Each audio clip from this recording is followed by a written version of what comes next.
आदाब, मैं हूं मुमताज आलम रिजवी। बात करूंगा मैं एक ऐसे मुस्लिम लीडर की कि जिसका नाम भी आप जानते होंगे, जिसका काम भी जानते होंगे, जो बहुत अक्सर चर्चे में रहता है।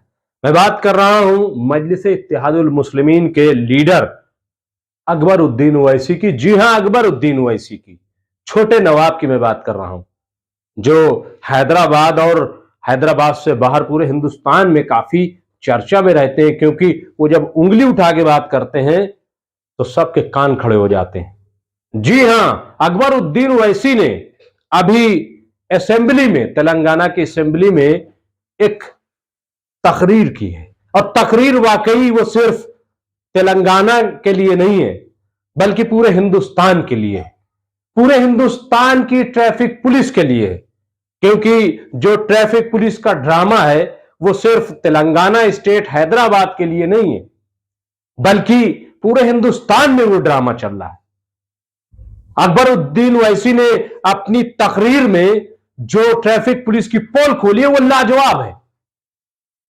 और जिस अंदाज में उन्होंने ट्रैफिक पुलिस को बेनकाब किया है वो काबिल गौर है और सुनने लायक है। जिस तरीके की हरकत ट्रैफिक पुलिस करती है, मैं खुद अक्सर सोचता हूं कि ट्रैफिक पुलिस का काम क्या है?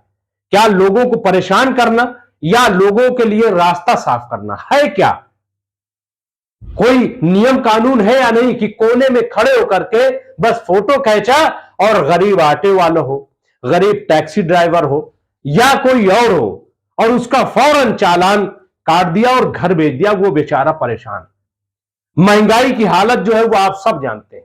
पेट्रोल महंगा हो गया, सीएनजी महंगी हो गई, हर तरफ हाहाकार मचा हुआ है।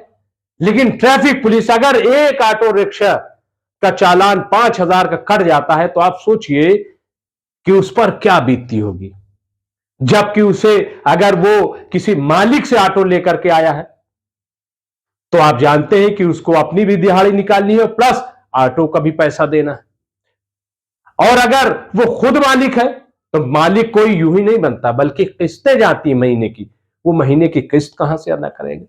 इस किस्म के मसाइल हैं। मैं ये नहीं कहता, अकबर उद्दीन ओवैसी को सुन लीजिए, उन्होंने जो बात कही शायद मैं उस अंदाज से कह नहीं सकता, लेकिन सुनिए जरूर, बहुत दिलचस्प है। And one more thing sir, ये ट्रैफिक चालानात sir, traffic police is suppose to regulate the traffic sir, मगर we see sir the traffic police is not regulating the traffic sir. They sit in one corner hiding and they keep on clicking pictures sir. एक कोने में कहीं भी छुप के बैठे रहते, छक छक फोटो चालान घर पे। सर गरीब लोग हैं, महंगाई से परेशान है, रहम करिए उन पर। मेरी आपसे दरखास्त है, थोड़ा रहम करिए सर उन पर।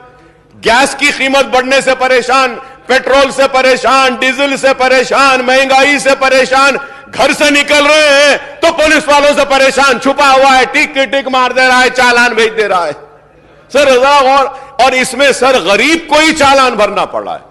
मैं हुकूमत से मुतालबा करूंगा, होम मिनिस्टर साहब से कहूंगा, हां साहब सही है, यह जरूरी है कि हमको कानून को इंप्लीमेंट करना है, हेलमेट पहनना है, ट्रिपल राइडिंग नहीं होना है, लेकिन उसके बाद भी जरा थोड़ी इतनी सख्ती ना करे, मेरी आपसे दरखास्त है।